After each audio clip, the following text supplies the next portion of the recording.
നമസ്കാരം. തൃശ്ശൂരിലെ പെരിങ്ങോട്ടുകര കാനാടിമഠം തറവാട് ദേവസ്ഥാനവുമായി ബന്ധപ്പെട്ട് ചില വിവാദങ്ങൾ കഴിഞ്ഞ കുറച്ച് മാസങ്ങൾക്ക് മുൻപ് ഉയർന്നു വന്നിരുന്നു. എന്നാൽ ഇതിൽ മറച്ചു വയ്ക്കപ്പെട്ട ചില സംഗതികളുണ്ട് എന്നുള്ളതാണ് യാഥാർത്ഥ്യം. ഇപ്പോൾ നമ്മളോടൊപ്പമുള്ളത് ഈ ക്ഷേത്രത്തിൻ്റെ ട്രസ്റ്റികളാണ്. അപ്പോൾ നിങ്ങളുടെ ഈ ക്ഷേത്രവുമായി ബന്ധപ്പെട്ട് വലിയ വിവാദങ്ങളൊക്കെ ഉയർന്നു വന്നിരുന്നു. അപ്പോൾ അതിൽ പുറത്തു വരാത്തൊരു കാര്യമാണ് ഈ വിൽപ്പത്രം. 1995 ഒക്ടോബർ 10 തന്നെ ഈ വിൽപ്പത്രം ചെയ്തിരുന്നതാണ്. പക്ഷേ ഈ വിൽപ്പത്രത്തെക്കുറിച്ചുള്ള കാര്യങ്ങളൊന്നും പുറത്തു വന്നിട്ടില്ല. മാത്രമല്ല, ഈ വിൽപ്പത്രത്തിൽ കാര്യങ്ങളെല്ലാം വ്യക്തമായി പറഞ്ഞിട്ടുണ്ട്. പക്ഷേ ഇത് പൊതുസമൂഹം അറിഞ്ഞിട്ടില്ല എന്നുള്ളതാണ്. അപ്പോൾ എന്തുകൊണ്ടാണ് ഈ വിൽപ്പത്രം ഇത്ര നാളും പുറത്തു വരാതിരുന്നത്? കാരണം എന്ന് വെച്ചാൽ, ഈ വിൽപ്പത്രം പുറത്തു വന്നു കഴിഞ്ഞാൽ ഇതൊരു ട്രസ്റ്റാണെന്നും അതുമാത്രമല്ല ഈ ട്രസ്റ്റ് സംബന്ധമായി എങ്ങനെയാണ് ഈ ക്ഷേത്രം നടത്തിക്കൊണ്ടു പോകേണ്ടതെന്നും വളരെ വ്യക്തമായ വിൽപ്പത്രത്തിൽ പ്രതിപാദിച്ചിട്ടുണ്ട്. ഈ വിൽപ്പത്രം എഴുതി എൻ്റെ അച്ചാച്ചൻ, അല്ലെങ്കിൽ ഈ ക്ഷേത്രം ഇവിടെ സ്ഥാപിച്ച ദാമോദര സ്വാമികൾ എങ്ങനെയാണ് ഈ ക്ഷേത്രം പോകേണ്ടതെന്നും ഇതിൻ്റെ കാര്യങ്ങൾ എങ്ങനെയാണ് നടത്തേണ്ടതെന്നും വളരെ വ്യക്തമായി ഈ വിൽപ്പത്രത്തിൽ പ്രതിപാദിച്ചിട്ടുണ്ട്. അപ്പം അതുകൊണ്ട് ഇത് പുറത്തു വന്നു കഴിഞ്ഞാൽ ഒരാളുടെ സ്വന്തമാണ് ഈ ക്ഷേത്രം എന്നുള്ള ആ കളവ് മറവിക്ക് പുറത്തു വരും. ഇതൊരു ട്രസ്റ്റാണെന്നും ആ ട്രസ്റ്റിന് ഇത്രയും അംഗങ്ങളുണ്ടെന്നും ഇതൊക്കെ പുറമേക്ക് വരും. അത് വരാതിരിക്കാനാണ് ആ മാനേജിങ് ട്രസ്റ്റ് ഇപ്പോഴും ശ്രമിച്ചുകൊണ്ടിരിക്കുന്നത്. അതുകൊണ്ടാണ് ഈ വിൽപ്പത്രം ഇത്രയും നാളായിട്ട് പുറത്തു വരാതിരുന്നത്. നമ്മൾ ഈ വിൽപ്പത്ര പ്രകാരമാണ് കോടതിയിലും കാര്യങ്ങൾക്കും പോയത്. അതുകൊണ്ടാണ് ഞങ്ങൾക്ക് ഇത്രയും അനുകൂലമായ വിധികളും വരാൻ കാരണം. പക്ഷേ ഇത്ര കാലമായിട്ടും ഈ ട്രസ്റ്റ് ഈ കാര്യങ്ങളൊക്കെ ഇപ്പോഴാണ് ഈ കാര്യങ്ങളൊക്കെ പുറത്തു വരുന്നത്. എന്തുകൊണ്ട് നിങ്ങൾ ഈ ക്ഷേത്രത്തിൻ്റെ നടത്തിപ്പ് ചുമതലകളിൽ നിങ്ങൾ ഇടപെട്ടിരുന്നില്ലേ, ദൈനംദിന നടത്തിപ്പ് ചുമതലകളിൽ? തീർച്ചയായും. ഞങ്ങൾ ഈ കുടുംബത്തിൽ ജനിക്കുന്ന 18 വയസ്സ് തികയുന്ന ഓരോ ആൺ സന്താനങ്ങൾ എല്ലാവരും ഓട്ടോമാറ്റിക്കലി ഈ ട്രസ്റ്റിന്റെ ഭാഗമായി മാറുമെന്നാണ് ആ വിൽപ്പത്രത്തിൽ പറഞ്ഞിട്ടുള്ളത്. അതും കൂടാതെ ഞങ്ങളുടെ ചെറുപ്പകാലം മുതൽ ഇപ്പൊ ഞാൻ പഠിച്ച് കഴിയുന്നതോടൊപ്പം തന്നെ ഈ ക്ഷേത്രകാര്യങ്ങളിൽ ഇടപെട്ട് തുടങ്ങി, പൂജ ചെയ്തു തുടങ്ങി. ഇവിടെ ദർശനം, തുള്ളല്, ഇതൊക്കെ ഞങ്ങൾ എല്ലാവരും ചെയ്യുന്നവർ തന്നെയാണ്. ചേട്ടൻ 17-ാം വയസ്സ് മുതൽ ചെയ്തു തുടങ്ങി. അനിയനായാലും പഠിത്തം കഴിഞ്ഞപ്പോൾ ഇതിലേക്ക് ഇറങ്ങി. ചേട്ടന്റെ മകനാണ്, ആളും ഇതേപോലെ തന്നെ പഠിത്തം കഴിഞ്ഞപ്പോൾ ഇതിലേക്ക് ഇറങ്ങി. എൻ്റെ അച്ഛനാണ്. അച്ഛൻ മിലിറ്ററിയിലായിരുന്നു. 95 VRS എടുത്ത്, അതും ദാമോദര സ്വാമികളുടെ നിർദ്ദേശപ്രകാരം VRS എടുത്ത് വന്ന് ക്ഷേത്ര കാര്യങ്ങൾ ചെയ്തു തുടങ്ങി. ഇതേപോലെ തന്നെ ഒരു ട്രസ്റ്റിന്റെ ദേവദാസ്, അദ്ദേഹം 72 കാലഘട്ടം മുതൽ ഇവിടെ ക്ഷേത്ര സംബന്ധമായ ഞങ്ങളെല്ലാവരും ക്ഷേത്ര സംബന്ധമായ കാര്യങ്ങളിൽ പിന്തുണച്ച് സഹകരിച്ചുമാണ് കാര്യങ്ങൾ ചെയ്തിരുന്നത്. ഒരു വ്യക്തിയെ മാനേജിങ് ട്രസ്റ്റി ആക്കണമെന്ന് അച്ചാച്ചൻ നിശ്ചയിച്ചിരുന്നു.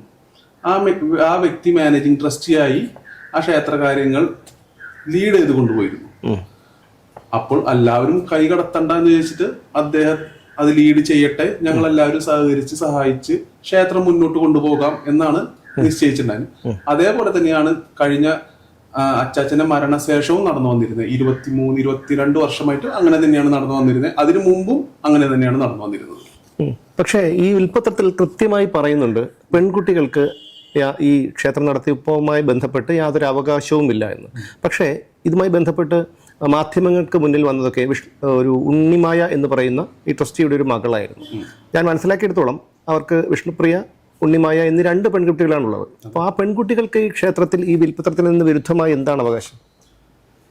ഈ വിൽപ്പത്ര പ്രകാരം ഞങ്ങളുടെ അച്ചാച്ചനെ എഴുതി വെച്ചിട്ടുള്ളത്, പെൺകുട്ടികൾ, ഈ കുടുംബത്തിൽ ജനിക്കുന്ന പെൺകുട്ടികൾക്ക് ക്ഷേത്ര സംബന്ധമായ കാര്യങ്ങളിലോ ട്രസ്റ്റിന്റെ ആക്ടിവിറ്റീസിലോ ഒന്നിലും ഇടപെടാൻ അവകാശമില്ല എന്നാണ്. അവർക്ക് നാട്ടാചാര പ്രകാരം ചെയ്യേണ്ട കാര്യങ്ങൾ ചെയ്തു കൊടുക്കണം അതാത് കാലത്ത് മാനേജിങ് ട്രസ്റ്റിമാർ. അല്ലാതെ വേറെ ഒരു തരത്തിലുള്ള ക്ഷേത്ര ആചാരങ്ങളിലോ ട്രസ്റ്റ് സംബന്ധമായ പ്രവൃത്തികളിലോ ഒന്നിലും അവകാശമില്ല എന്ന് വളരെ വ്യക്തമായി അതിൽ പ്രതിപാദിച്ചിട്ടുണ്ട്. ഈ പ്രശ്നങ്ങൾ ഉയർന്നു വരുന്നത് ഈ മാനേജിങ് ട്രസ്റ്റി എന്ന് പറഞ്ഞ വ്യക്തിക്ക് 2 പെൺകുട്ടികളാണുള്ളത്. ഈ 2 പെൺകുട്ടികളല്ല, ഒരു ആൺകുട്ടി ഇല്ല എന്നതിന്റെ പുറത്താണ് ഈ ഇഷ്യൂസ് പൊന്തി വരുന്നത്. ഈ കഴിഞ്ഞ കൊല്ലം 2024 നവംബർ കാലഘട്ടം മുതൽ അദ്ദേഹം മരുമക്കളെ, പെൺകുട്ടികളുടെ ഭർത്താക്കന്മാരെ ക്ഷേത്ര കാര്യങ്ങളിൽ ഇടപെടിച്ചു തുടങ്ങി. നിങ്ങൾക്കത് കണ്ടറിയാം. അമ്പലത്തിന്റെ കുറച്ച് കാലമായിട്ടുള്ള വീഡിയോസ് കണ്ടു കഴിഞ്ഞാൽ അറിയാം ഈ മരുമക്കളുടെ ഇടപെടലുകൾ എന്താണുള്ളത്. തീർച്ചയായിട്ടും അവിടെയാണ് എനിക്കൊരു ദുരൂഹത തോന്നിയത്. കാരണം അരുൺ എന്ന് പറയുന്ന ഒരു വ്യക്തിയുമായി ബന്ധപ്പെട്ടാണ് വിവാദങ്ങൾ ഉയർന്നു വന്നത്. അപ്പോൾ ആ ഒരു അവരുടെ ഒരു ചില നിലപാടുകളിൽ ഉണ്ടായ പൊരുത്തക്കേടുകൾ, അതിവൈകാരികമായ പ്രകടനങ്ങളിൽ ഉണ്ടായിട്ടുള്ള ഒരു ദുരൂഹത, ഇതൊക്കെയാണ് ഞാൻ ഇതിന്റെ പിന്നാലെ പോകാൻ കാരണം. അത് അങ്ങനെയാണ് എനിക്ക് ഇത് കിട്ടുന്നത്. അപ്പോൾ അതുകൊണ്ടാണ് ഞാൻ കൃത്യമായിട്ട് ഇതിൽ പറയുന്നുണ്ട്. പെൺകുട്ടികൾക്ക് അതിന്റെ ഏറ്റവും വലിയ ഉദാഹരണമല്ലോ, അദ്ദേഹത്തിന്റെ മകൾ തന്നെയായ ശിരോമണി ഇതിന്റെ അവകാശം വേണമെന്ന് ആവശ്യപ്പെട്ടുകൊണ്ട് കോടതിയെ സമീപിച്ചപ്പോൾ കോടതി വിരുദ്ധമായിട്ടുള്ള ഒരു വിധി പ്രഖ്യാപിച്ചു അല്ലെ? അതെ, കാരണം ഈ പത്രത്തിൽ വളരെ വ്യക്തമായി പ്രതിപാദിച്ചിട്ടുണ്ട് ഈ അദ്ദേഹത്തിന്, അതായത് ദാമോദര സ്വാമികൾ ഈ വിൽപത്രം എഴുതി വെക്കുന്നതിന് മുമ്പ് വരെയുള്ള സ്വത്തുക്കൾ, അദ്ദേഹത്തിനുള്ള സ്വത്തുക്കളും അത് കഴിഞ്ഞ് അദ്ദേഹത്താൽ സിദ്ധിക്കപ്പെടുന്ന സ്വത്തുക്കളും ക്ഷേത്രത്തിനുണ്ടാവുന്ന സ്വത്തുക്കളും അദ്ദേഹത്തിന്റെ മരണശേഷം ഇതെല്ലാം സ്വാമിയിലേക്ക് ലയിക്കും. അതായത് ഡൈറ്റീസ് പ്രോപ്പർട്ടിയായി മാറുക. നമുക്ക് ആർക്കും ട്രസ്റ്റി മെമ്പേഴ്സിനായാലും അല്ല വേറെ ആർക്കും സ്വത്തുക്കളിലൊന്നിലും അവകാശമില്ല. അത് മാത്രമല്ല, ഇത് പെർപെച്വൽ മൈനറായ ഒരു ഡൈറ്റി ആകുമ്പോൾ അത് വക മാറ്റാനോ കാര്യങ്ങൾക്ക് പറ്റില്ല. അതിലൊരൊറ്റ കാര്യം മാത്രം പറഞ്ഞിട്ടുള്ളതെന്ന് വെച്ച് കഴിഞ്ഞാൽ ബാഹ്യമായി ഉണ്ടാവുന്ന സ്വത്തുക്കൾ, അതായത് ക്ഷേത്രവും ക്ഷേത്ര സംബന്ധമായ സ്ഥലവും അതിനോടനുബന്ധിച്ചുള്ള തറവാട് വീട് ഇരിക്കുന്ന സ്വത്തുക്കൾ ഒഴികെ ബാക്കിയുള്ള സ്വത്തുക്കൾ ബാക്കിയുള്ള ട്രസ്റ്റിമാരുടെ അനുവാദത്തോടു കൂടി ക്ഷേത്ര കാര്യങ്ങൾക്ക് വേണ്ടി ചെയ്യാം. എന്നാൽ ക്ഷേത്രവും ഇരിക്കുന്ന ഭൂമിയും അതിനോട് ചേർന്ന് കിടക്കുന്ന വീടും തറവാട് വീടും ഭൂമിയും ഒരു കാരണവശാലും ഒരു ട്രസ്റ്റിക്കും അത് കൈമാറ്റം ചെയ്യാനോ ക്രയവിക്രയം ചെയ്യാനോ അവകാശമില്ല എന്നാണ് എഴുതി വെച്ചിട്ടുള്ളത്. പക്ഷേ ഈ മാനേജിംഗ് ട്രസ്റ്റി വീട് ഞങ്ങൾ പോലും അറിയാതെ ഞങ്ങളെ പറ്റിച്ചുകൊണ്ട് മക്കളുടെ പേരിലേക്ക് മാറ്റിയേക്കപ്പോ ഒരു ആധാരം ഉണ്ടാക്കി ആധാരം രജിസ്റ്റർ ചെയ്ത് വെച്ചേക്കാണ് ചെയ്തിരിക്കുന്നത്. അത്രയും വലിയൊരു ബ്രീച്ച് ഓഫ് ട്രസ്റ്റ് ആണ് ഇവിടെ നടന്നിട്ടുള്ളത്. കൃത്യമായിട്ട് ഇതിൽ പറയുന്നുണ്ടല്ലോ, എൻ്റെ എല്ലാ വസ്തുവകകളും മേലാൽ എനിക്കുണ്ടാകുന്നതുമായിട്ടുള്ള എല്ലാ വസ്തുക്കളും എൻ്റെ മേൽ പറഞ്ഞ് ക്ഷേത്രത്തിൽ കുടിയിരുത്തിയിട്ടുള്ള വിഷ്ണുമായ ചാത്തൻ സ്വാമിയെ വേണ്ട വിധം കാല സേവിക്കുന്നതിനും അതുവഴി എൻ്റെ കുടുംബത്തിന് മേലിലും ശ്രേയസ് ഉണ്ടാകുന്നതിനും ആയിട്ടുള്ള കാര്യങ്ങൾ ആ ഖണ്ഡികയിൽ പ്രതിപാദിച്ചിട്ടുണ്ട്. അപ്പോൾ അതിൽ കൃത്യമായിട്ട് ഈ കാര്യങ്ങൾ പറഞ്ഞിട്ടും എന്തുകൊണ്ടാണ്, അതായത് ഈ വിൽപത്രം എന്തായാലും നിലവിൽ വേലിയുള്ളതാണ്, ആ വിൽപത്രം മറച്ചു വെച്ചുകൊണ്ട് അദ്ദേഹം ഇത് ചെയ്യുമ്പോൾ അദ്ദേഹത്തിന് അറിയാമായിരുന്നില്ലേ, അല്ലെങ്കിൽ നിങ്ങൾ അറിഞ്ഞിരുന്നില്ലേ ഇത്രയും ഗുരുതരമായിട്ടുള്ള ഒരു മാൽ പ്രാക്ടീസ് ഇതിൽ നടക്കുന്നുണ്ടെന്നുള്ളത്? ഇതിൽ ഈ വിൽപത്രം പുറത്തേക്ക് വരാനുള്ള ഞങ്ങൾക്ക് ആർക്കും ഈ വിൽപത്രത്തിനെ കുറിച്ച് അറിഞ്ഞിരുന്നില്ല. ഞങ്ങൾക്ക് അച്ചാച്ചൻ ഞങ്ങൾ മരിക്കുമ്പോൾ ഞങ്ങൾ എല്ലാവരുടെ പറഞ്ഞിട്ടുണ്ട്, ഒരുമിച്ച് നിങ്ങൾ ക്ഷേത്രം കൊണ്ടുനടക്കണം, ഇന്നാളെ മാനേജിങ് ട്രസ്റ്റിയാണ്, അപ്പം നിങ്ങളെല്ലാവരും സഹകരിച്ചും ഈ ക്ഷേത്രം കൊണ്ടുപോകണം പറഞ്ഞു. ആ ഒരു വാക്ക് കേട്ട് ഞങ്ങളെല്ലാവരും സഹകരിച്ച് പോന്നിരുന്നതാണ്. ഈ വിൽപത്രം പുറത്തു വരുന്നത് അച്ചാച്ചന്റെ മകളായ ശിരോമണി ഒരു പാർട്ടീഷൻ സ്യൂട്ട് കൊടുത്തിരുന്നു. ആ പാർട്ടീഷൻ സ്യൂട്ടിനോടനുബന്ധിച്ചാണ് ഈ വിൽപത്രം പുറത്തു വരുന്നത്. അപ്പോഴാണ് ഞങ്ങൾ എല്ലാവരും അറിയുന്നത് ഈ വിൽപത്രം ഉള്ള കാര്യം. ഈ വിൽപത്ര പ്രകാരം എങ്ങനെയാണ് ഇവിടുത്തെ കാര്യങ്ങൾ നടക്കേണ്ടതുമെന്നും ഇതൊരു ട്രസ്റ്റായി രൂപീകരിച്ച് ട്രസ്റ്റിൻ്റെതായിട്ടുള്ള എല്ലാ ഫോർമാലിറ്റീസ് അത് പിന്തുടരണമെന്നുള്ളത് ഞങ്ങൾ അതിൽ അറിഞ്ഞു. അപ്പൊ ഈ വിൽപത്രത്തെ കുറിച്ച് ഉണ്ണി ദാമോദരൻ അറിയില്ലായിരുന്നു? അറിയാമായിരുന്നു. അതായത് ഈ വിൽപത്രം എഴുതി രജിസ്റ്റർ ചെയ്തതും എല്ലാം അദ്ദേഹത്തിന് അറിയാം. ഇത് 98 ഒരു ഇൻകം ടാക്സ് റെയ്ഡ് നടന്നിരുന്നു ഈ ക്ഷേത്രത്തിൽ. അന്ന് ഇതിന്റെ ഒറിജിനല് ഇൻകം ടാക്സിന്റെ ഓഫീസേഴ്സ് അത് കയ്യിൽ ആക്കി കൊണ്ടുപോയിട്ടുണ്ടായിരുന്നു. എന്നിട്ട് അവരതിന് ഒരു പഞ്ചനാമയും കൊടുത്തിരുന്നു, അവരിലുള്ള ഡോക്യുമെന്റ്സ് ലിസ്റ്റ് എന്നിട്ട്. അപ്പൊ അദ്ദേഹമാണ് അതിൽ ഒപ്പിട്ടിട്ടുള്ളത്. അദ്ദേഹത്തിന് വളരെ വ്യക്തമായിട്ട് ഇങ്ങനെ ഒരു വിൽപത്രം ഉണ്ടെന്നും ഈ വിൽപത്രത്തിൽ പ്രതിപാദിച്ചിട്ടുള്ള കാര്യങ്ങൾ എന്തൊക്കെയാണെന്ന് അദ്ദേഹത്തിന് നല്ല പോലെ അറിയാമല്ലോ. ഞങ്ങളിൽ നിന്ന് മറച്ചു വെക്കുകയാണ് ചെയ്തത്. അതുകൊണ്ട് നിങ്ങൾ ഇദ്ദേഹത്തെ കൂടുതൽ വിശ്വസിച്ചു, അതാണ് അങ്ങനെയാണ് കൂടെ നിന്നു. പക്ഷെ ഇത് ഈ പറഞ്ഞ പാർട്ടീഷൻ സ്യൂട്ട് വന്നപ്പോൾ പുറത്തു വന്നപ്പോൾ ഞങ്ങൾക്ക് മനസ്സിലായി ഞങ്ങളോട് ചെയ്ത് മുഴുവൻ ചതിയാണെന്നും ഇതിങ്ങനെയല്ല പോകേണ്ടതുമെന്നും. ഈ അമ്പലത്തിനുണ്ടാവുന്ന ഒരു കാര്യങ്ങളും എല്ലാം ആളാണ് തീരുമാനിക്കുന്നത്. എല്ലാ കാര്യങ്ങളും അദ്ദേഹം തീരുമാനിക്കും, ഞങ്ങളെല്ലാവരും കൂടെ നിൽക്കുന്നു എന്ന് മാത്രം. പക്ഷെ ഇത് ഇങ്ങനെയല്ല പോകേണ്ടതെന്നും ട്രസ്റ്റായി രൂപീകരിച്ച് ട്രസ്റ്റിൻ്റെതായിട്ടുള്ള എല്ലാ ഫോർമാലിറ്റീസും ഫുൾഫിൽ ചെയ്തുകൊണ്ടാണ് പോകേണ്ടതെന്നും ഈ വിൽപത്രം വന്നപ്പോൾ ഞങ്ങൾക്ക് മനസ്സിലായി. അപ്പൊ ഞങ്ങൾ ഇതിനെ കുറിച്ച് ചോദ്യങ്ങൾ ചോദിച്ചു തുടങ്ങി. അന്ന് മുതൽ അദ്ദേഹം എന്താ ചെയ്തെന്ന് വെച്ചാൽ ഈ മരുമക്കളുടെ സ്വാധീനം കൂടുതലാക്കി, അതായത് പങ്കാളിത്തം കൃത്യമായി പറഞ്ഞ കൊറോണ കാലത്തിന് ശേഷം ഈ 2 മരുമക്കളും ഗൾഫിലായിരുന്നു. അവരുടെ ജോലിയും കാര്യങ്ങളൊക്കെ ആയിരുന്നു. ഈ 2 മരുമക്കളും കൊറോണ കഴിയുന്നൂടി ഇവിടെ വന്നു നിന്നു. ഈ വീട്ടിൽ വന്നു നിന്ന് ഞങ്ങളും അന്നു വലിയ കുഴപ്പമുണ്ടായിരുന്നില്ല. കാരണം എല്ലാവരും കൂടി അമ്പലത്തിന്റെ കാര്യങ്ങൾ എന്നുള്ള രീതി. പക്ഷെ ഇവരെ സ്വാധീനം കൂടി തുടങ്ങി അമ്പലത്തില് ട്രസ്റ്റ് ആക്ടിവിറ്റീസിൽ കൈകടത്തലും അവിടുത്തെ കാര്യങ്ങളും കൂടുതലായി തുടങ്ങിയപ്പോഴാണ് ഞങ്ങൾ ഇത് ചോദ്യം ചെയ്തു. ഇങ്ങനെ ചെയ്യുന്നത് ശരിയല്ലല്ലോ, ഇത് നമ്മുടെ അച്ചാച്ചൻ പറഞ്ഞ പോലെ ആണുങ്ങൾ മാത്രമാണ് അല്ലെങ്കിൽ കുടുംബത്തെ കാര്യങ്ങൾ ചെയ്തു കൊണ്ടുപോകേണ്ടതെന്ന് ചോദിച്ചപ്പോൾ അദ്ദേഹത്തിന് അത് ഭയങ്കര ഈഗോ ഫീൽ ചെയ്തു. എന്റെ ചോദ്യങ്ങൾക്ക് ആരെത്ര പേര് ചോദ്യങ്ങൾ ചോദിക്കാറുണ്ട്, ആ ഈഗോരെ പുറത്തുണ്ടായ ഒരു കേസാണ്. ഇപ്പോ അതിനുശേഷമാണ് നിങ്ങൾ നിയമപരമായിട്ട് കോടതിയെ സമീപിച്ചത്. കോടതിയുടെ നിലപാട് എന്താണ് ഇപ്പോ? കോടതിയുടെ നിലപാടെന്ന് വെച്ചാൽ ഞങ്ങൾക്ക് ഈ 2 മരുമക്കളെയും ആ ക്ഷേത്രത്തിനകത്ത് പ്രവേശിക്കാൻ പാടില്ല എന്നൊരു ഇഞ്ചക്ഷൻ ഓർഡറാണ് ഞങ്ങൾക്ക് ഫസ്റ്റ് കിട്ടിയിട്ടുള്ളത്.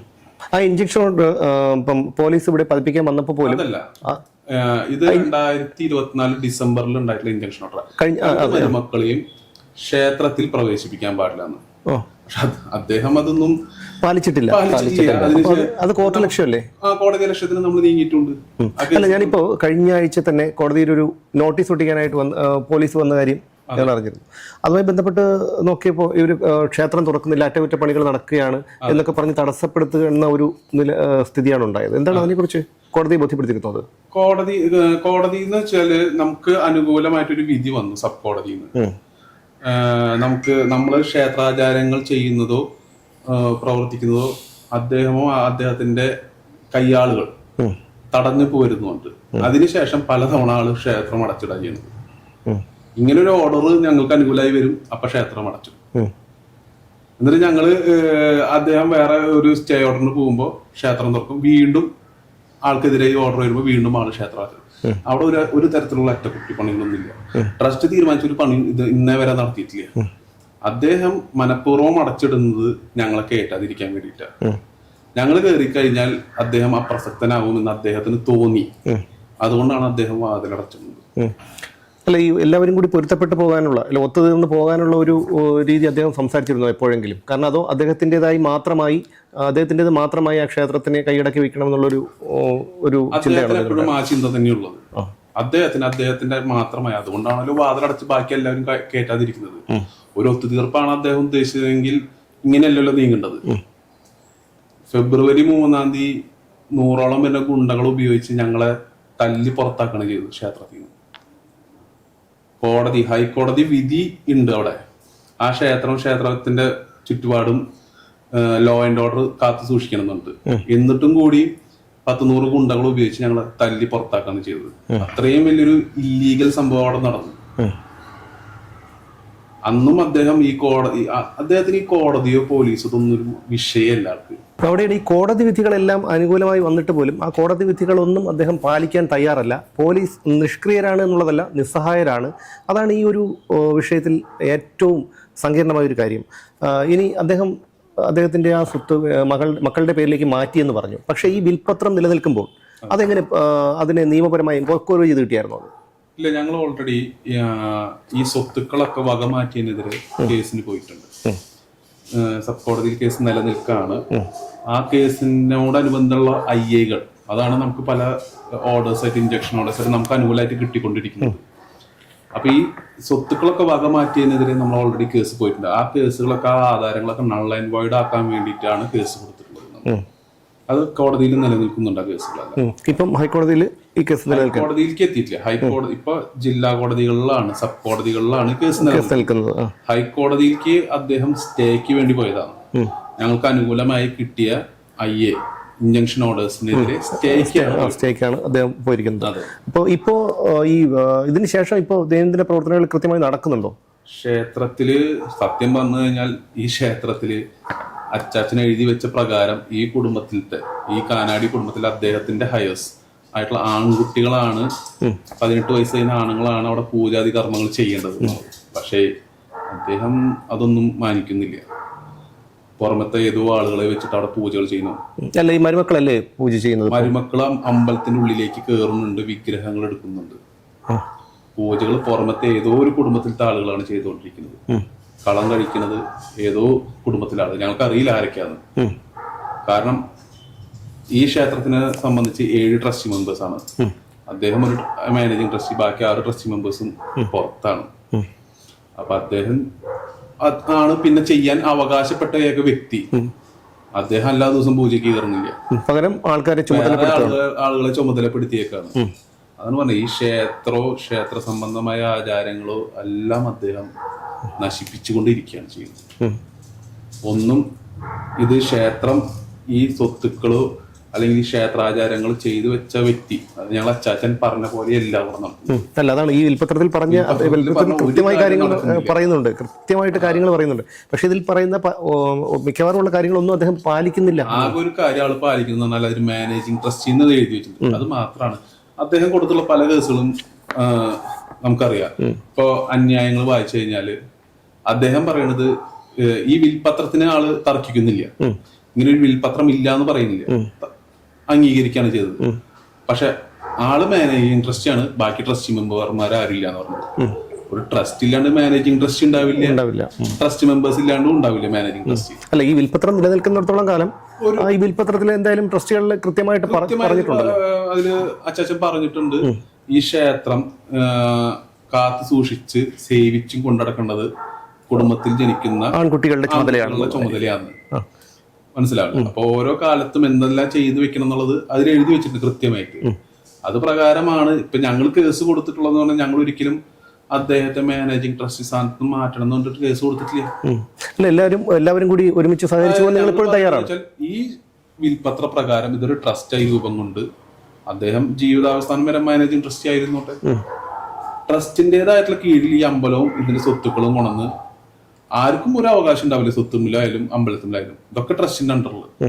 ഏതൊക്കെ കാലഘട്ടം ഈ ഒരു കാലഘട്ടം മാത്രമല്ല, ഇനി വരും തലമുറകൾക്കായാലും ഇത് ട്രസ്റ്റായി രൂപീകരിച്ച് ട്രസ്റ്റിന്റെ അണ്ടറിൽ ഈ ക്ഷേത്രം വന്നു കഴിഞ്ഞാൽ എല്ലാം അതിന്റെ രീതിയിൽ കടന്നു പോയിക്കോളും. ഈ താളപ്പിഴകൾ തുടങ്ങുന്നത് നിങ്ങളിത് ചോദ്യം ചെയ്തതോടുകൂടിയാണല്ലോ. അതായത് മരുമക്കളുടെ ഒരു കടന്നുകയറ്റം അവിടെ ഉണ്ടാവുകയും നിങ്ങൾക്ക് പ്രസക്തി ഇല്ലാതാവുകയും ചെയ്തതോടുകൂടിയാണ് ഈ ചോദ്യങ്ങൾ വന്നു തുടങ്ങിയത്. അതിനു മുമ്പ് അവിടെ വരുന്ന ധനം ഉൾപ്പെടെയുള്ള സ്വത്തുക്കളുടെ ക്രയവിക്രയം അദ്ദേഹം തനിയാണ് നടത്തിയിരുന്നത്. ഈ ക്ഷേത്രത്തിന് ട്രസ്റ്റിൻ്റെതായിട്ടുള്ള ഒരു അക്കൗണ്ട് പോലും ഇന്നേവരെ നിലവിലില്ല. എല്ലാം ആളുടെ പേഴ്സണൽ അക്കൗണ്ടുകൾ മാത്രം. സ്വകാര്യ അക്കൗണ്ടിലാണോ? സ്വകാര്യ അക്കൗണ്ടിലാണ് ഈ ക്ഷേത്രത്തിന്റെ സകല സ്വത്തുക്കളും വരുമാനവും വന്നുകൊണ്ടിരുന്നത്. അല്ല, അതൊരു അത്ഭുതമാണ്. കാരണം ഒരു ട്രസ്റ്റായിട്ട് രൂപീകരിക്കുമ്പോൾ അതിന് ട്രസ്റ്റിന് ഒരു അക്കൗണ്ട് വേണ്ടതല്ലേ? അതെ. അദ്ദേഹം ഇന്നേ വരെ അത് പാലിച്ചിട്ടില്ല. 8-9 വരുന്ന സ്വകാര്യ അക്കൗണ്ടുകൾ ഉണ്ടാവും. അതിൽ മാത്രമാണ് വരുമാനം വരുത്തുന്നത്. അതിന്റെ കണക്കോ ഓഡിറ്റിങ്ങോ ഇന്നേ വരെ നടത്തിയിട്ടില്ല. 2003 അച്ചാച്ചൻ മരിക്കുന്നത്. 2003 ശേഷം ഇതൊരു ഓഡിറ്റിംഗ് നടന്നിട്ടില്ല. വരെ ഒരു ഓഡിറ്റിംഗ് 22 വർഷങ്ങളായി ഒന്നും ഞങ്ങൾ ബോധിപ്പിച്ചിട്ടില്ല. ട്രസ്റ്റിനെയും ബോധിപ്പിച്ചിട്ടില്ല. 22 വർഷമായിട്ട് ഓഡിറ്റിംഗ് നടക്കുന്നില്ല എന്നുള്ളതാണ്. പക്ഷേ ഇത് ഇത്രയും ഗൗരവമായി നിങ്ങൾക്ക് ഏറ്റവും അന്ന് ഒരുപാട് വിവാദങ്ങൾ ഉണ്ടായപ്പോൾ പോലും ഈ ഒരു വിൽപത്രം നിങ്ങളുടെ നിരപരാധിത്വം തെളിയിക്കാനും ഇതിൻ്റെ സത്യാവസ്ഥ എന്താണെന്ന് പൊതുസമൂഹം അറിയണം. കാരണം ഞങ്ങൾ ഉൾപ്പെടെയുള്ള നിരവധി പേർ ഇവിടുത്തെ ഒരു ഭക്തരായിരുന്നു. അപ്പോൾ ആ സമയത്ത് ഇത് പൊതുസമൂഹത്തെ ബോധ്യപ്പെടുത്തേണ്ട ഒരു ബാധ്യത നിങ്ങൾക്കുണ്ടായിരുന്നു. എന്തുകൊണ്ട് നിങ്ങൾ ഈ വിൽപത്രം അല്ലെങ്കിൽ നിങ്ങൾ മാധ്യമങ്ങൾക്ക് മുന്നിൽ വന്നിട്ട് ഈ കാര്യം പറഞ്ഞില്ല? ഇത്രയും അല്ല, ഞങ്ങള് അദ്ദേഹത്തിന്റെ മൂത്ത മകൾ ഉണ്ണിമായ മാധ്യമത്തിന്റെ മുമ്പിൽ വന്ന് പല കാര്യങ്ങളും പറഞ്ഞു. അതൊന്നും സത്യമല്ലാതെ ഞങ്ങൾക്കും ബോധ്യമുണ്ട്, ആ പറയുന്ന ആ വ്യക്തിക്കും ബോധ്യമുണ്ട്. ഞങ്ങൾ അതിന് ഒരു മാധ്യമത്തിന് മുമ്പിൽ വന്ന് തർക്കിച്ചത് കൊണ്ടുവരുന്നതേക്കാൾ നല്ലത് നിയമപരമായിട്ട് ഞങ്ങൾക്ക് എന്താ പറ്റുക, നിയമത്തിന്റെ അനുസൃതിയായിട്ട് കാര്യങ്ങൾ ചെയ്യുന്നതല്ല നല്ലതെന്ന് ഞങ്ങൾ വിചാരിച്ചു. അതുകൊണ്ട് ഞങ്ങൾ നിയമപരമായിട്ട്. പക്ഷെ അതിലുപരി പൊതുസമൂഹത്തിനെ ബോധ്യപ്പെടുത്തേണ്ട ഒരു ഇതൊരു സ്വത്ത് തർക്കമല്ല നിസ്സാരം. കാരണം സ്വത്ത് തർക്കം എന്നാണ് മാധ്യമങ്ങൾ വരെ പറഞ്ഞത്. ഇത് സ്വത്ത് തർക്കമല്ല. പക്ഷേ ഇത് ഇന്ന വിൽപത്ര പ്രകാരം ആ വിൽപത്രത്തിൽ നിന്ന് വ്യതിചലിച്ചുകൊണ്ട് അദ്ദേഹം കാര്യങ്ങൾ ചെയ്തപ്പോൾ ഞങ്ങൾ ചോദ്യങ്ങൾ ചോദിക്കാൻ നിർബന്ധിതരായി എന്നുള്ള കാര്യം പൊതുസമൂഹത്തെ ബോധ്യപ്പെടുത്തേണ്ടതായിരുന്നില്ല. ഇത് പൊതുസമൂഹത്തിന്റെ മുമ്പിലേക്ക് എത്തുന്നതിന് മുമ്പ് കോടതിയിലെത്തിയൊരു കാര്യമായതുകൊണ്ടാണ് ഞങ്ങൾ കോടതിയിൽ ഇരിക്കുന്ന ഒരു കേസാകുമ്പോൾ നമ്മളത് ഇതിനെക്കുറിച്ച് കൂടുതൽ വാദപ്രതിവാദങ്ങൾ നടത്തുന്നത് അത്ര നല്ലൊരു പ്രവൃത്തിയല്ല അത്. അതുകൊണ്ടാണ് ഞങ്ങൾ മാധ്യമങ്ങളുടെ മുമ്പിലേക്ക് വരാതിരുന്നത്. ഞങ്ങൾക്കറിയാം വളരെ വ്യക്തമായിട്ട് എന്താണ് ഞങ്ങൾക്ക് ഉണ്ടായിട്ടുള്ള അനുഭവങ്ങൾ എന്താണ്. സത്യത്തിൽ നടക്കുന്ന കാര്യങ്ങൾ എന്താണെന്നറിയാം. ഇതില് ഒരു ഇൻസ്റ്റൻസ് ഞാൻ പറയാം. 19/6/2025 ഉണ്ണിമായ ഒരു പത്രസമ്മേളനം നടത്തി. ആ പത്രസമ്മേളനത്തിൽ പറയുന്നുണ്ട് ഡയാലിസിസ് സെന്ററിന്റെ, അതായത് ഞങ്ങളുടെ അച്ചാച്ചന്റെ പേരിൽ 100ാം ജന്മദിനത്തിനോടനുബന്ധിച്ച് ഒരു ഡയാലിസിസ് സെന്റർ പണിയാന്ന് വിചാരിച്ചിരുന്നു. അതിൽ ഉണ്ണിമായ പറയണമെന്ന് വെച്ചാൽ ഞങ്ങളെല്ലാവരും അതിനെ എതിർത്തു, കുടുംബത്തിൽ വലിയ കോലാഹലങ്ങൾ സൃഷ്ടിച്ചു. എന്നിട്ട് കോട്സിൽ എടുത്ത് പറയണ പോലെ പറയുന്നുണ്ട്, അമ്പലത്തിന്റെ സ്വത്ത് നാട്ടുകാർക്ക് തിന്നാൻ കൊടുക്കില്ല എന്ന് ഞങ്ങൾ പറഞ്ഞു എന്ന്.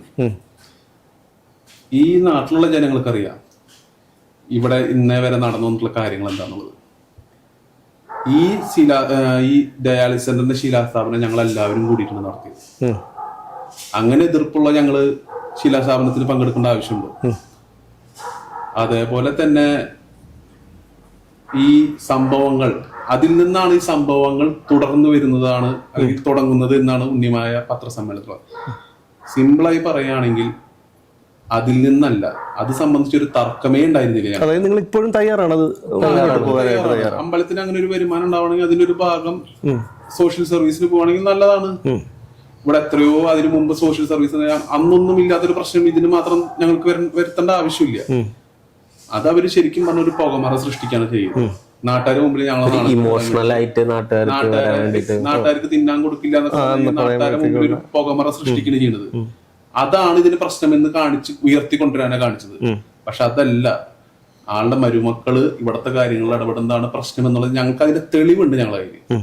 ഈ പറയുന്ന ഉണ്ണി ദാമോദരൻ ആളുടെ വോയിസാൽ ഞങ്ങൾക്ക് വാട്സാപ്പിൽ ഇട്ടെന്നൊരു വോയിസ് ഉണ്ട്.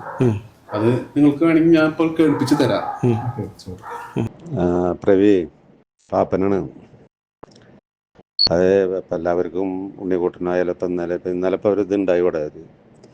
അതെനിക്ക് പെട്ടെന്ന് ഞാൻ കാനാടി മഠത്തിൻ്റെ കാര്യം ആലോചിച്ച് പോയത്. കാനാടി മഠത്തിൽ ഇതേ ഒരു സ്റ്റൈലായിരുന്നു.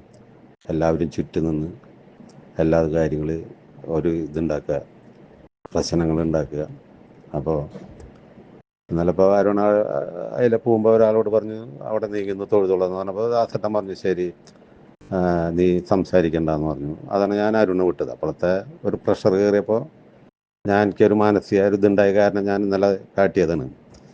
അതിൽ വിഷമം വിചാരിക്കേണ്ട, അതെൻ്റെ അപ്പോഴത്തെ ഒരു പ്രഷറിലുണ്ടായതാണ്. പിന്നെ ഇപ്പോൾ ഉണ്ണിക്കുട്ടനെ ഞാൻ വിളിച്ച് ഞാൻ സംസാരിച്ചിരുന്നു. ഉണ്ണിക്കുട്ടനും അപ്പം എല്ലാവർക്കും ആയാലും ഒരു വിഷമം. അരുൺ അമ്പലത്തിൻ്റെ അവിടെ വരുന്നതല്ലേ. അപ്പോൾ അരുൺ പറഞ്ഞു ഞാൻ വരുന്നില്ല, ഞാൻ അമ്പലത്തിലും കയറുന്നില്ല, എന്തായാലും എൻ്റെ പേരിൽ ആരും നിങ്ങൾ ചേട്ടനനിയന്മാരും വഴക്കാവണ്ട. അച്ഛൻ ഇത്ര സ്നേഹത്തിൽ എല്ലാവരുമായിട്ട് പോയിരുന്ന കുടുംബമല്ലേ, വേണമെങ്കിൽ ഞാൻ നാളെ മറ്റന്നാൾ ഞാൻ ഗൾഫിൽ പോയിക്കോളാം, എനിക്ക് വേണ്ട. ഞാൻ അവരോട് പറഞ്ഞ് തറയട്ടെ, എന്നിട്ട് നമുക്ക് ആലോചിച്ച് ചെയ്യാം.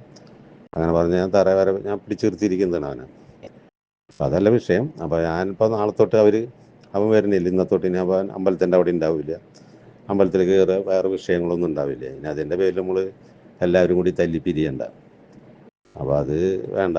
അപ്പോൾ ഇനി അത് നിങ്ങൾ വരുന്ന മാതിരി കലശത്തിന് വന്നോ, നിങ്ങൾ പറഞ്ഞു കൊടുത്തോ, ഞാൻ ലിസ്റ്റ് തരാം, അത് പറഞ്ഞു കൊടുത്തോ. പിന്നെ ഇതേമാതിരി തന്നെ എനിക്കിപ്പോൾ അന്നത്തെ ഒരു മാസമായിട്ടുള്ള ഒരു പ്രഷർ ഭയങ്കരമായിരുന്നു എൻ്റെ. കാരണം ഒരു 5 ദിവസത്തെ ലക്ഷാർച്ചന എനിക്ക് സമാധാനമായിട്ട് നടത്താൻ പറ്റില്ല. അതുകൊണ്ട് ഞാൻ പ്രോഗ്രാമുകളൊന്നും നിങ്ങളോട് പറഞ്ഞില്ല. അതും എൻ്റെ ഭാഗത്തുനിന്നുള്ള വീഴ്ചയാണ്. അത് ശരി, സമ്മതിച്ചു ഞാൻ. അപ്പോൾ ഇനി അതൊന്നും ഉണ്ടാവില്ല. ഇനിയിപ്പോൾ ഇന്നുള്ള കാലങ്ങളിലൊക്കെ എന്തായാലും ഇവിടെ എന്ത് പരിപാടി നടക്കണമെങ്കിലും നിങ്ങളായിട്ട് കൂടി ആലോചിച്ചിട്ടേ കാര്യങ്ങളൊക്കെ നടത്തുള്ളൂ. അതുകൊണ്ട് ഞാൻ അരുണ വേറെ കാര്യങ്ങളുണ്ടാവില്ല. അപ്പം നിങ്ങളിനി അമ്പലത്തിൽ ചെയ്യുന്ന ഏത് രീതിയിലെ കാര്യങ്ങൾ ചെയ്തോ ആ കാര്യങ്ങളൊക്കെ ചെയ്തോ, എനിക്കതിൽ യാതൊരു വിരോധമില്ല. അപ്പോൾ എനിക്ക് വലിയ അരുൺ മാറിയിരുന്നു. അപ്പോൾ അവനെ വയലിക്കൊന്നും വരുന്നില്ല, അവൻ അമ്പലത്തിൽ കയറണമില്ല. അപ്പോൾ അതെല്ലാം പ്രശ്നമുള്ളൂ നമ്മൾ തമ്മിൽ. അപ്പോൾ ആ പ്രശ്നത്തോട് സോൾവായി. അപ്പോൾ അതുകൊണ്ട് നിന്നോടോ അല്ലെങ്കിൽ ഇപ്പോൾ ആരോടോ അച്ഛനോടോ എനിക്ക് യാതൊരു പരിഭവ വിഷമമില്ല. ഇത് ഞാൻ ദാസേട്ടനോടും പറഞ്ഞിട്ടുണ്ട്. അപ്പോൾ ഇതിൻ്റെ പേരിൽ നമ്മൾ കുടുംബങ്ങളെ തല്ലി പിരിയണ്ട. അപ്പോൾ നമ്മൾ പഴയമായിട്ട് സ്നേഹൈക്യത്തോടി പോവുക. ഇനിയിപ്പോൾ അത് ചർച്ചയ്ക്ക് വിളിച്ച് അങ്ങോട്ട് വീണ്ടും ഓരോ കാര്യങ്ങൾ പറയുക. അപ്പോൾ അങ്ങോട്ട് പറഞ്ഞു വരുമ്പോൾ ചർച്ച പിന്നെയും ഇതായി പോവും. അതിലും നല്ലത് നമ്മളിപ്പോൾ അങ്ങോട്ടോട്ടുള്ള കഴിഞ്ഞതൊക്കെ മറക്കുക. ആ മറന്നിട്ട് ഇനി പഴയ രീതിയിൽ ചെയ്യാം. അരുൺ ചേട്ടൻ വരില്ല അങ്ങോട്ട്, അതിനെ പറ്റി പേടിക്കണ്ട. വോയിസ് ഇത് ഡിസംബർ 11 എനിക്ക് അയച്ചെന്ന വോയിസ് 2024 ഡിസംബർ 11. അപ്പൊ ഞങ്ങളെല്ലാവരും ഓക്കെ, എല്ലാം നല്ല രീതിയിൽ അവസാനിച്ചു. ഞങ്ങൾ സന്തോഷത്തോടു കൂടി ഞങ്ങൾ അമ്പലത്തിലെ പ്രവൃത്തികളിൽ ഇടപെട്ടു. 2 ദിവസം കഴിഞ്ഞപ്പോൾ അദ്ദേഹം ഹൈക്കോടതിയിലത്തെ ഏതോ ഒരു മുതിർന്ന അഭിഭാഷകനെ കണ്ട് ഈ വിൽപത്രം കൊണ്ടുപോയി. ആ അഭിഭാഷകനിൽ നിന്നും തെറ്റായി കിട്ടിയ ഒരു നിയമോപദേശമാണ് ഈ ഇഷ്യൂസ് മുഴുവൻ ഇത്രയും വഷളാക്കിയത്. ആ അഭിഭാഷകൻ പറഞ്ഞ അദ്ദേഹത്തിനടുത്ത് അദ്ദേഹത്തിനാണ് പൂർണ്ണ അധികാരമെന്നും ഈ വിൽപത്ര പ്രകാരം അദ്ദേഹത്തിനാണ് പൂർണ്ണ അധികാരമെന്നും നിങ്ങളുടെ മരണം വരെ വേറെ ആർക്കും അവകാശമില്ല എന്നും. അപ്പൊ അദ്ദേഹത്തിന് തോന്നി എനിക്ക് തീരുമാനങ്ങൾ എടുക്കാൻ കഴിയും, എന്റെ തീരുമാനങ്ങൾക്കാണ് ഇവിടെ വില. ഞങ്ങളെ 3 പേര് വിളിച്ചു, മുതിർന്ന അംഗങ്ങളെ വിളിച്ചില്ല, എന്നെയും അനിയനും ചേട്ടനെയും വിളിച്ചിട്ട് പറഞ്ഞു, നിങ്ങൾക്ക് ആർക്കും ഇവിടെ ഒരു അവകാശമില്ല, എന്റെ തീരുമാന പ്രകാരമാണ് ഈ കാര്യങ്ങൾ നടക്കുള്ളൂ, ഇപ്പൊ ഞാൻ തീരുമാനിക്കുന്ന പോലെ നടക്കുള്ളൂ എന്ന് പറഞ്ഞ് ഈ പറഞ്ഞ 2ാമത്തെ മരുമകനില്ല അരുണിനെ ഇവിടുത്തെ സോഷ്യൽ മീഡിയ ഹെഡായിട്ടും വേണ്ടി വന്നാൽ പൂജ ചെയ്യാനും തുള്ളാനും നിയമിക്കുന്നു എന്ന് കാണിച്ചുകൊണ്ട് ഒരു അപ്പോയിന്റ്മെന്റ് ലെറ്റർ ഞങ്ങൾക്ക് 3 പേർക്ക് തന്നു. അദ്ദേഹം മാനേജിംഗ് ട്രസ്റ്റി എന്നുള്ള നിലയിൽ. അതാണ് ഇതിന്റെ ഫസ്റ്റ് ഇൻസിഡന്റ് ഉണ്ടാവും. ഞങ്ങൾക്കത് മനസ്സിലായി, ഇത് ഞങ്ങൾ കയ്യിൽ നിൽക്കില്ല എന്ന് മനസ്സിലായി. അപ്പോഴാണ് ഞങ്ങൾ ആ ലെറ്റർ വെച്ചുകൊണ്ടാണ് കോടതിയിൽ പോയിട്ട് അരുണിനും അദ്ദേഹത്തിന്റെ മൂത്ത മരുമകനായ സൂരജിനെതിരെ ഒരു ഇഞ്ചക്ഷൻ ഓർഡർ വാങ്ങുന്നത്. കാരണം കോടതി അപ്പൊ തന്നെ അനുവദിച്ചത്. കാരണം ഈ വിൽപത്ര പ്രകാരം ഒരു അവകാശം അവർക്കില്ല, കോടതിക്ക് വേറെ ഒന്നും ചിന്തിക്കേണ്ട ആവശ്യമില്ല. ഒരു ഇഞ്ചക്ഷൻ ഓർഡർ ഞങ്ങൾക്ക് അത് തന്നു. ഈ 2 മരുമക്കള് ക്ഷേത്രകാര്യങ്ങൾ ഇടപെട്ടിരുന്നു. ആ ഇഞ്ചക്ഷൻ ഓർഡർ നിലനിൽക്കുമ്പോഴല്ലേ ഇപ്പോഴും പരസ്യമായിട്ട് ഈ കോടതി അലക്ഷ്യം നടക്കുന്നതെന്നുള്ളതാണ് അത്ഭുതം. കോടതിയിൽ ഞങ്ങൾ അതിന് കോടതി അലക്ഷ്യ കേസ് കൊടുത്തിട്ടുണ്ട്, പ്രോസിക്യൂഷൻ നടപടിക്ക് വേണ്ടിയുള്ള കാര്യങ്ങൾ ചെയ്തിട്ടുണ്ട്. പക്ഷെ അറിയാലോ, നമ്മുടെ നിയമവ്യവസ്ഥ എല്ലാ ഭാഗങ്ങളും നോക്കി അതിൻ്റെതായ സമയമെടുക്കും പല കാര്യങ്ങൾക്കും ഒരു തീരുമാനമായി വരണമെങ്കിൽ. സിവിൽ കേസുകളും ക്രിമിനൽ കേസുകളും ഉണ്ടല്ലോ. ഒരു പക്ഷേ ഇത് ഒരു സിവിൽ സ്യൂട്ട് ഫയൽ ചെയ്ത് അത് സിവിൽ കേസിന്റെ ഒരു അവസ്ഥ നമുക്കറിയാലോ നമ്മുടെ നാട്ടിലെ. പതിറ്റാണ്ടുകൾ കഴിഞ്ഞ് പോയി കഴിഞ്ഞാൽ അതിനൊരു തീരുമാനം ഉണ്ടാവില്ല. ഒരു പക്ഷേ അദ്ദേഹത്തിന്റെ ഒരു ലക്ഷ്യവും അത് തന്നെ ആയിരിക്കില്ലേ? തീർച്ചയായിട്ടും. അദ്ദേഹം പരമാവധി, അദ്ദേഹത്തിന് വളരെ നല്ല രീതിയിൽ അറിവുണ്ട് ഇത് പ്രകാരം, ഈ വിൽപത്ര പ്രകാരം കാര്യങ്ങൾ വന്ന പര്യവസാനിക്കുള്ളൂ, അദ്ദേഹത്തിന് ഒന്നും ചെയ്യാൻ കഴിയില്ല എന്നുള്ളത്. പരമാവധി ഡിലേ ടാറ്റിക്സ്, പരമാവധി കേസുകൾ കൊടുത്തുകൊണ്ടിരിക്കുക, ഡിലേ ആക്കുക, പരമാവധി കാര്യങ്ങൾ വൈകിപ്പിച്ച് അതുവരെ ആൾക്ക് സമ്പാദിക്കാവുന്നതിന് അങ്ങേയറ്റം സമ്പാദിച്ചുണ്ടാക്കുക ആ ക്ഷേത്രം ഉപയോഗിച്ചുകൊണ്ട്. ഇതാണ് ആളുടെ ഡിലേ ടാറ്റിക്സ് ആണ് ഇപ്പൊ നടന്നുകൊണ്ടിരിക്കുന്നത്. അതുകൊണ്ടാണ് ഇപ്പൊ നിങ്ങൾക്ക് ഭക്തന്മാർക്ക് മനസ്സിലാകും, ആ ക്ഷേത്രത്തിന്റെ ഉള്ളിൽ കയറി കഴിഞ്ഞാൽ 10-20ഓളം ബൗൺസേഴ്സ് ഉണ്ട്. ആൾക്കാർ അവിടെ ഫോട്ടോ എടുക്കാൻ അനുവദിക്കില്ല, ഇവിടെ ഫോട്ടോ എടുക്കാൻ അനുവദിക്കില്ല. മുമ്പ് ഇങ്ങനെ ഒരു റെസ്ട്രിക്ഷൻസ് ഇല്ലാത്തൊരു ക്ഷേത്രമാണത്. ആർക്കും എപ്പോൾ വേണമെങ്കിൽ വന്ന് തൊഴുത് പോകാൻ പറ്റും, ആരും തടയാറില്ല, ചെക്ക് ചെയ്യാറില്ല. ഇപ്പൊ അങ്ങനെയല്ല, 10-20ഓളം ബൗൺസേഴ്സ്, ഗുണ്ടകള്, ഇവരൊക്കെ ആ ക്ഷേത്രത്തിനകത്ത് ഇപ്പോഴും ഉണ്ട്. നമ്മള് പ്രവേശിക്കാൻ വേണ്ടിയിട്ട് കുടുംബത്തിലുള്ള ആർക്കും പാടില്ല, ആള് തരുന്നില്ല. ഞങ്ങൾ എപ്പോഴൊക്കെ തൊഴാൻ വേണ്ടി ചെല്ലും, അപ്പൊ വാതിൽ കൊട്ടടക്കി. ക്ഷേത്രത്തില് ഒരാൾ ഉള്ളിൽ കടന്നു കഴിഞ്ഞാൽ വെളിയിലേക്ക് ഒരു പഴുത് പോലും ഇല്ല. അത് മുഴുവൻ അടച്ചിട്ടിട്ട് ആരും പ്രവേശിക്കാതിരിക്കുന്ന, അതിൻ്റെ ഉള്ളിൽ നടക്കുന്ന ആചാരാനുഷ്ഠാനങ്ങൾ കാണാതിരിക്കാനും വേണ്ടിയാണ് ഈ എല്ലാ. അല്ല, അതാണ് ഒരു ക്ഷേത്രത്തിന്റെ ഒരു ഒരു രീതിയല്ല നമുക്ക് മുമ്പിൽ വരുമ്പോൾ തോന്നുന്നത്. ഒരു വല്ലാത്തൊരു ഭീകരത പോലെയാണ് നമുക്ക് ഇപ്പോൾ അനുഭവപ്പെടുന്നത്. കാരണം അത് വളരെ വേദനയോടുകൂടി പറയാണ്. അല്ലാതെ ഒരു നിങ്ങൾ വരുമ്പോൾ ശ്രദ്ധിച്ചിട്ടുണ്ടോ, അമ്പലം നണ്ട അടഞ്ഞു കിടക്കുകയാണ്, ഇപ്പോഴും അടഞ്ഞു കിടക്കുകയാണ്. ആള് ഭക്തരെ ഒരു ചെറിയ ഡോറിൽ കൂടിയാണ് ഭക്തരെ കയറ്റുന്നത്. വിളിച്ച് മുന്നേ ബുക്കിംഗ് അനുവാദമൊക്കെ എടുത്ത് വരുന്ന ആള് സാധാരണ ആളുകൾക്ക് പോയി കഴിഞ്ഞാൽ ചിലപ്പോൾ അവർ തടയും. എന്തായാലും ഇത് ഈ വിൽപത്രത്തിൽ കൃത്യമായി കാര്യങ്ങൾ പ്രതിപാദിക്കുന്നുണ്ട്. ആരൊക്കെ ഇതിൻ്റെ പ്രധാന ട്രസ്റ്റി ആരായിരിക്കണം, പിന്നെ ഉപ ട്രസ്റ്റികൾ ആരായിരിക്കണം, ഇതിൻ്റെ പിന്നീടുള്ള തലമുറ ആരായിരിക്കണം, പെൺകുട്ടികൾക്കുള്ള അവകാശങ്ങൾ, ഇതെല്ലാം ഈ വിൽപത്രത്തിൽ വ്യക്തമായി പറയുന്നുണ്ട്.